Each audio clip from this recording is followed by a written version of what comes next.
we come to you in this time of turmoil and troublesome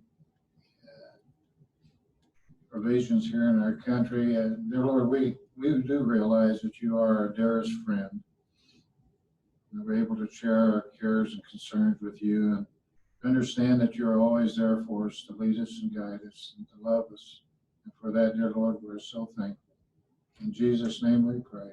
Amen. I pledge allegiance to the flag of the United States of America and to the republic for which it stands, one nation under God, indivisible, with liberty and justice for all. Thank you.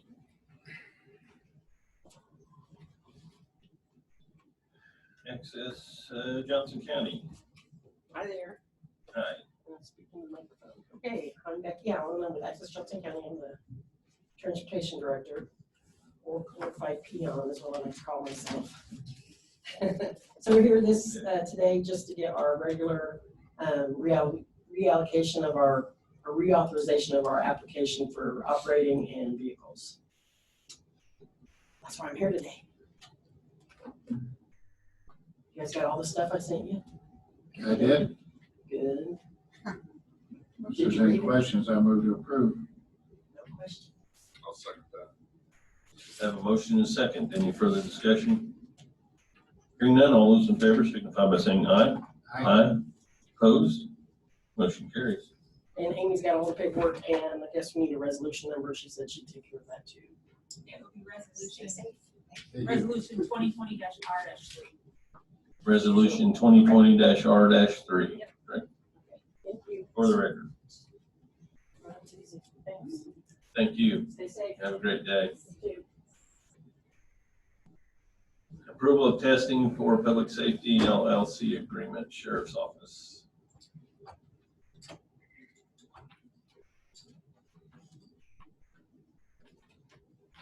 Andy Barnhart, Chief Deputy Sheriff's Office. Hi, Chief. Hi there. This is the approval for, did everybody get the paperwork? I assume. We're gonna make you recite it before you. I'm not gonna do that. He is. No. I'll move for approval. Second. Have a motion and a second. Any further? Hearing none, all those in favor signify by saying aye. Aye. Aye. Opposed? Motion carries, sir. Thank you, John. Thank you. That's easy. Where's Sheriff, by the way? He has another meeting. Right. Yeah, He sent you to the slaughter is what he did. That's right. Vasia, approval to apply for Blue River Community Foundation Rapid Response Grant.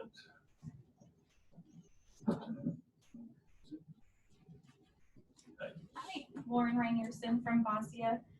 Approval to apply for a grant from the Blue River Community Foundation due to COVID-19. Move to approve. Second. Have a motion and second. Any further discussion? Hearing none, all those in favor signify by saying aye. Aye. Opposed? Motion carries. Thank you. Thank you very much, ma'am. Planning and Zoning Department, discussion on planning and zoning engineer position. Thank you, David Hill, Johnson County Department of Planning and Zoning. As you know, our longtime county engineer, Alan Kirk, is retiring in July, and we're looking to the task of hiring to replace him. It's a position that benefits greatly, I think, from someone who has a reasonable amount of experience, maybe a mid-career or even a late career transition. And as I look at the benefits package, salary, and everything else that goes along with it, I think one of the things that is jarring compared to what other people sort of up the professional capacity we're looking for is the lack of available paid time off, or specifically vacation time. What we'd like to do is be able to offer, instead of the 5 days for the typical first-year county employee, be able to offer 10 days. And we'd be happy to answer any questions you have about that. This is something we've done before, especially in these kind of situations, so I move to approve. Second. Have a motion and second. Any further discussion? Yes. You got some good applicants? No, Not yet. not yet. There's one person that we're trying to lure in this might be helpful in that. But no, the applications have been slow otherwise. Can I clarify, you want to offer 2 weeks for the first year, right? Correct, yes. Is that what you were asking for, or Yes. just to be clear? I have a motion and a second on the floor. Any further? Hearing none, all those in favor signify by saying aye. Aye. Opposed? Motion carries, sir. Thank you very much. Thank you, sir. Appreciate it. You can tell Alan we took to his weeks to do that. Highway Department.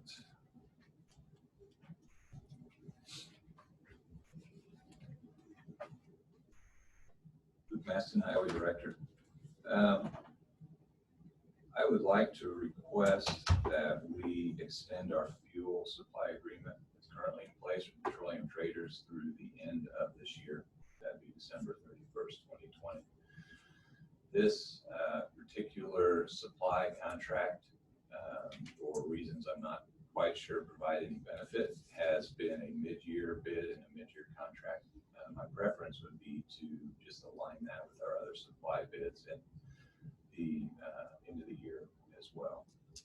I did reach out to Petroleum Traders. They're comfortable extending the fuel supply agreement, the terms we have in place to the end of this year without issue. So that would be my request. Look, when they bid these, when you put them out for formal bid, I assume the only thing they're really bidding is whatever their transportation fee is going to be and a percentage of markup, right? Correct. So freight margin, and there is an additional cost for diesel fuel Are they once added? we get into colder temperatures, yes. And are we bound to purchase solely from them through that period? Correct. Through that bid process, yes. Because with the lower prices we've been experiencing here, we probably could have saved money just buying it in the open market. Well, not necessarily, because our actual price for the fuel fluctuates as the market goes up and down. It's Yeah. actually tied to what's called the OPIS average rack price.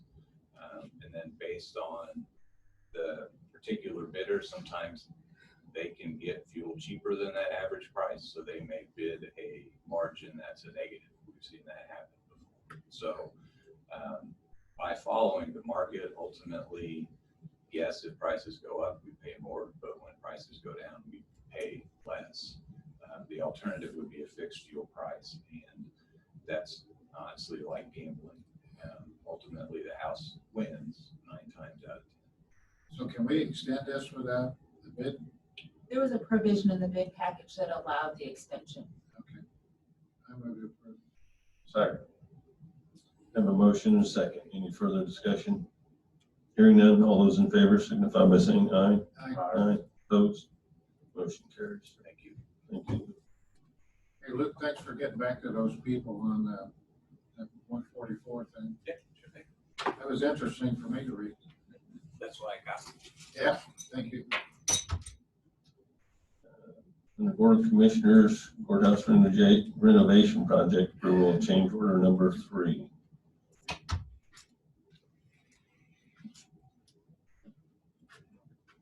Good afternoon. I'm Dan Cartwright, project manager for jail, or for not the jail, the courthouse. Project manager in jail. There you go.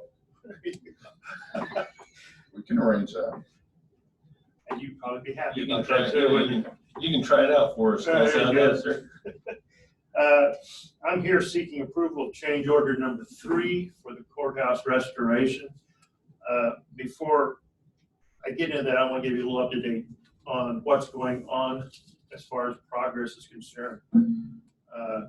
The project's proceeding very well. The north elevation of the building, which is on Jefferson Street, is pretty much from ground level to the roof level is done. It's all been tuck pointed. The pieces of limestone have been replaced. It's been pressure washed, and we have also painted everything on the north elevation. This week, we'll be finishing some miscellaneous work on the two corners, where all the scaffolding is down now on the north elevation, which is good for the voting that starts on the 26th. During the voting on the 26th, we will still have the cover over the handicap entrance or the entrance that they'll be going in to vote. I think it's important to keep all those roof covers over the entrances until we're completely done with the whole project, since we're working up on the stair tower. The southeast slate is the only slate as far as the turrets is concerned that's not completed. The other three turrets are complete now. We'll be removing the scaffolding on the southeast corner. I'm sorry, the southwest slate is not completed. The southeast is completed. We'll be removing the scaffolding on the southeast corner in the next week. So after that, then follow up about a week later, we'll be removing the scaffold on the southwest corner. So the only thing that will be up will just be the stair tower from the ground, which is on the south side of the project. The steel supports for the scaffolding around the clock tower will start hopefully next week. Believe it or not, those steel supports, which is referred to in change order number 3 that I'm going to discuss in a minute, the steel supports and the scaffolding to go up around that roof tower has a total weight of 110,000 pounds. That's 55 tons sitting on top of the roof. So that's the reason why it was necessary to go to such more framing underneath substructure in order to support the weight of that. One thing that we did is we went ahead and we painted the entire north elevation, even though part of it's not under contract yet.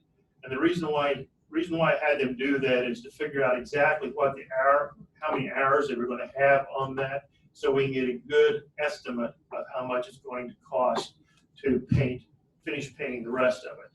They were willing to go ahead and paint it and take the chance that they might not get paid, knowing that that was the best way to determine exactly what the cost is to finish up all the painting of the entire project.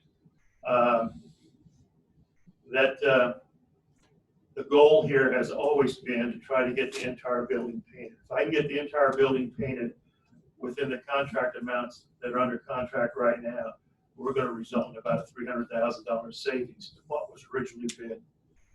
So this approach has turned out to be economically very wise approach, and hopefully everyone will get that done. We won't really know until we get the scaffolding up around the stair tower or the clock tower to really determine what kind of unforeseen conditions that might be going on up there. I don't know what to expect. No one really knows what to expect. From roof level looking up, it looks like there shouldn't be any big surprises, but you don't know until you get right up and look at it. So that's pretty much the status of the project.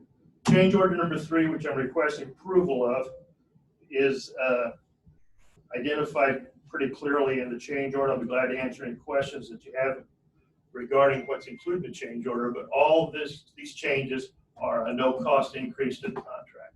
These are funds that will be coming out of the contingency, with which we put $50,000 in the project overall for contingency. After these changes are approved, there will still be $38,500 left in the contingency. So with that, that's why I'm seeking approval of that. I'd be glad to answer any questions. I move for approval, change order number 3. Second. I have a motion and a second. Any further discussion? Hearing none, all those in favor signify by saying aye. Aye. Opposed? Motion carries. And I just curious thought here. You mentioned that they're not going to know what they're getting into until they get up there, I guess. And so how did they bid the project to start with? Ron, that's one of the hardest things about bidding a project like that. There's so much unknowns and so much pad in those bids. I think, again, like I said, our approach here has turned out to be very economically wise because there's so much fluff up there.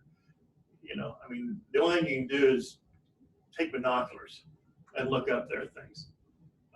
But it's we're gonna end up with a very good product with a whole lot less money. Like I said, I'm hoping it's gonna be about 300 grand less. That's good news. I'm just curious, when you Yeah. said that, I thought, well, how did they bid that this early? I didn't- One guy had a drone, I know that. Yeah. One guy had a drone flying around looking at it. It was the most expensive, wasn't it? Yes, he was. And what? He had a drone, and he was the most He expensive. was the most expensive bidder. But, I mean, there really is no way to know what Yeah. kind of conditions there are out there. Thank you. Anything else? Thanks, sir. Thank you. Courthouse lawn display, the Memorial Day courthouse lawn display. I move to approve. Second. Motion second. Any further? Hearing none, all those in favor signify by saying aye. Aye. Opposed? Motion carries. New and old Go business. ahead and get the paperwork taken care of for it. Thank you. You're welcome. Claims. I had another one written down downstairs and I forgot it, but Lauren has left, but I had a question for Vasia and I called her and it was for Benchcraft Golf Course. And I thought, what is Benchcraft Golf Course? Well, it's advertising that they're gonna do on a bench there at the Legends, which I'll reserve my thoughts on that. One thing I noticed at juvenile detention, they have a lot of food purchases. I don't know why they're not purchasing their food like through GIS or Cisco or somebody like that. They're running to Kroger, they're running to Aldi, it's just a curiosity. WIC had some charges, global online learning. They were pretty healthy. I didn't write the amounts down. I was just curious what that might be. Mrs. Oliver. Happy to send you the information. Thank you. I won't go into the Special Victims Division of PetSmart and Tartar Shield Pet Products. I'll reserve that. I've been on that enough. Other than that, I'll approve claims. Or move to approve. Second. Have a motion and a second. Any further? Hearing none, all those in favor signify by saying aye. Aye. Opposed? Motion carries. Tell Sheriff you missed out. No questions for you. Yeah. That's what it is. Commissioners minutes approval requested 4/27/2020, 4/27/2020 special meeting, 4/29/2020 special meeting, and 5/1/2020 special meeting. Move to approve. Second. Have a motion and a second. Any further? Hearing none, all those in favor signify by saying aye. Aye. Opposed? Motion carries. Any public comment? Boy, this one quick. I like it. Can we hear from Betsy? I just want to hear. Let's hear from Chief Deputy first. He was Chief, out. go. Chief, jump to He was on the the move. mic. He was on the move. Just real quick, Andy Barnhart, Chief Deputy Sheriff's Office. Just want to take a quick second to recognize our correctional officer staff at the jail. Last week was National Corrections Officer Week, but outside of that, they have been tirelessly working in the jail, wearing the same PPE masks constantly for 12-hour shifts, day in, day out. It's exhausting. Some of the same things that the medical community is going through. And sometimes they're the silent people behind the scenes at the sheriff's office and in public safety. So I hope they know how much we appreciate them. And I'm sure the public does too, and they don't always get told. So I just want to make a quick moment to say that. You know I appreciate it. I As do. always. You gentlemen have recognized them and other people at the sheriff's office several times, and I just want to add that. So, thank you. Out of the Sheriff's Office. Okay, Betsy, come on. Okay. Get up here on camera. Yay. Thank you.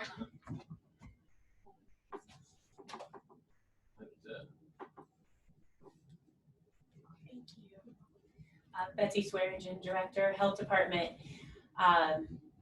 I really just kind of an update to kind of let you know where we are. We hit 94 deaths today. So we had anticipated the 100 mark. So it's statistically where it should be. Although it is more community spread, we did last week release our long-term care numbers. On paper, they're staggering, but you have to consider the population in which those places serve, and they are in 2 of the facilities that have higher numbers, they are accepting COVID positive patients from other counties. So that does play a factor in the numbers there.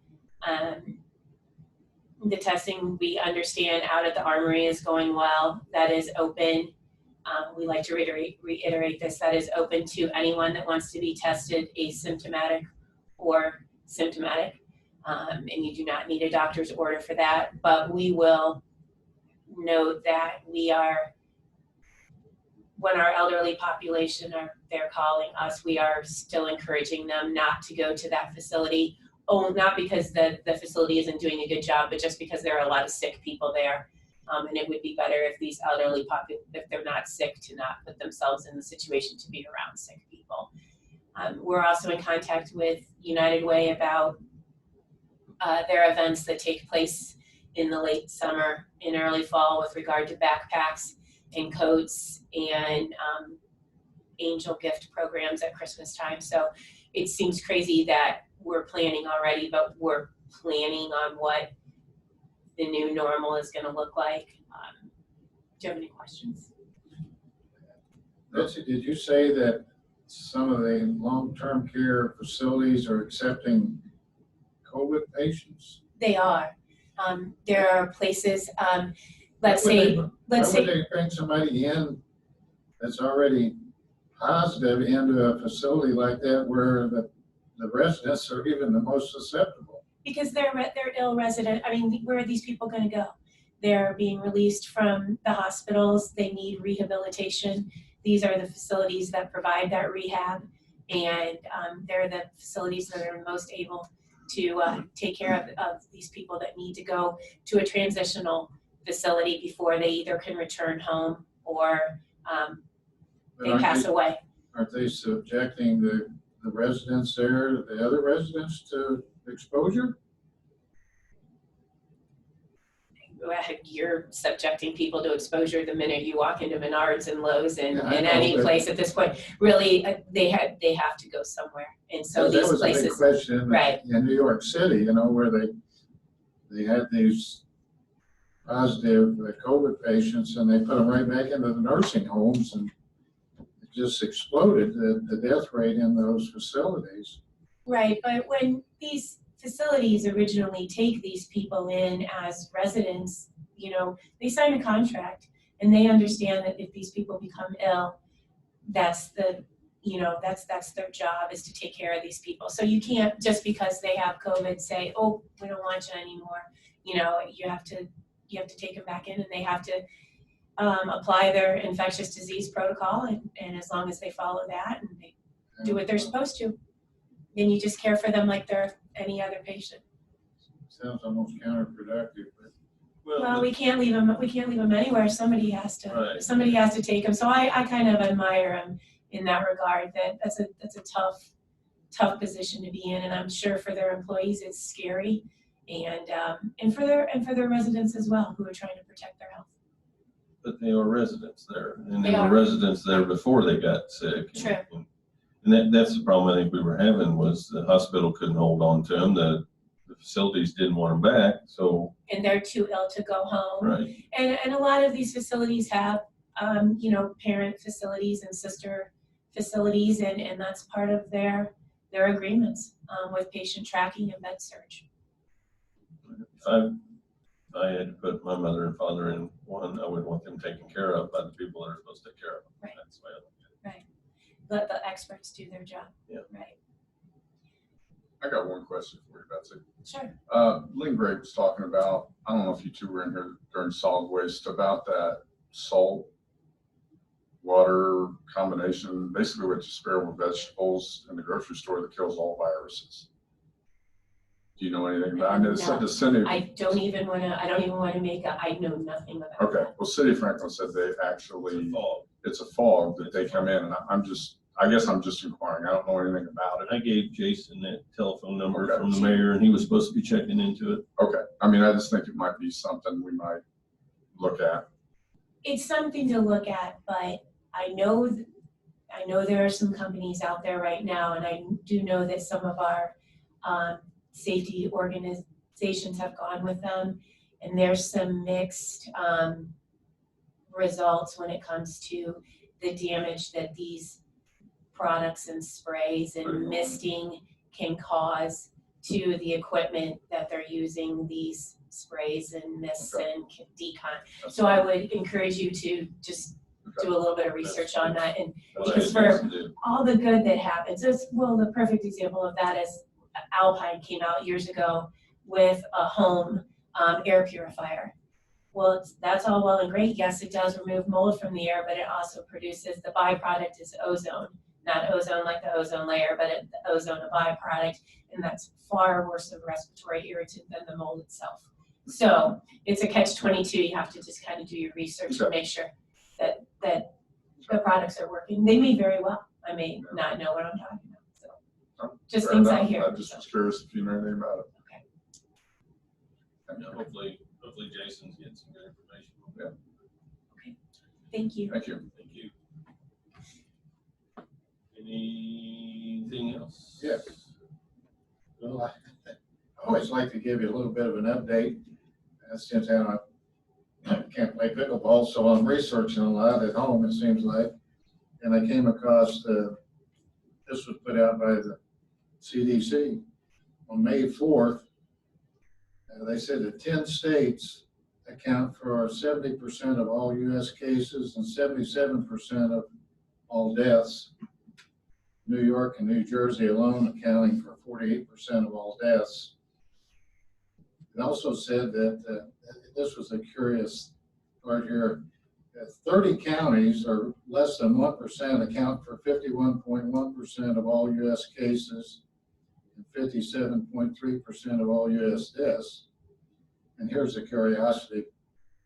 Of these 30 counties, 24 are in the New York corridor between Philadelphia and Boston.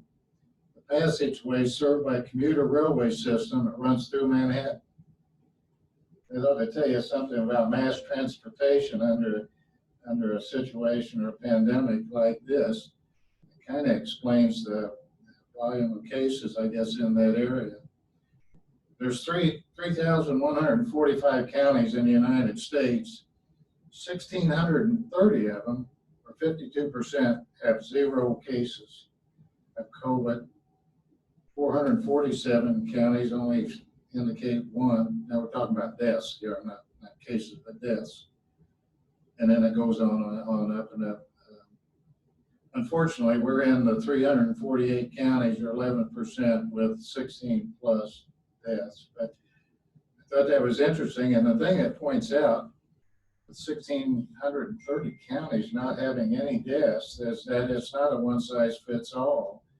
That this lockdown that we've witnessed throughout the country has been needless in so many areas of the country and really done far more harm. And I continue to read about the mental aspects that the stay-at-home or lockdowns created. And we're beginning to realize suicide rates, domestic abuse, child abuse, alcoholism, drug overdose and overdose deaths. There's so many side effects that we're not going to be able to clearly ascertain as is tied to this lockdown or pandemic, and for months, maybe years yet. And again, I go back to what I said at our last meeting, that when you only hear about the positives of an event, you never hear about the cost, you're more likely to buy into it. And I think that's what's happened to the general population. But anyway, I just wanted to share those numbers. When I saw them, it was staggering. Those 5 states, wow. But if you let those 5 states still travel abroad, that would be our cases here. It's just like wildfire. If it spreads that quick, and if they were not locked down, we were not locked down, it would have spread right here. And those cases those numbers would be a lot different.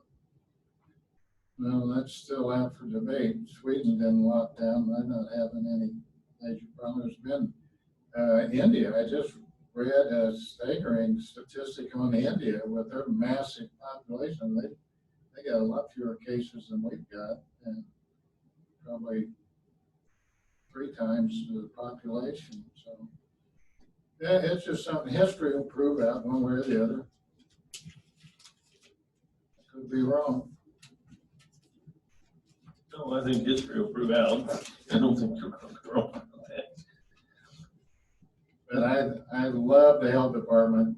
You guys have been so good, Bessie, especially in keeping the public informed and aware, doing everything you can. Did you happen to get over on Russell Lane over the I weekend? did, I have an update for you. Good, thank you. I went Saturday, yep, checked it out. And I want to make sure also that we understand that all our public service, our sheriff's office, all our local police, our EMTs, our firefighters, paramedics, they're all just doing very, very extremely well. There was an article in the Journal where someone said that there was a better way to do what we're doing here in Johnson County, and I want to dispute that and say to that gentleman that made those comments, you don't have a clue what's going on in Johnson County. Johnson County is doing a fantastic job of taking care of our people and coming to the top and rising to the occasion like we always do. That attitude may work in Marion County, but it doesn't work in Johnson County. That's all I got to say. I'll move for John. Second.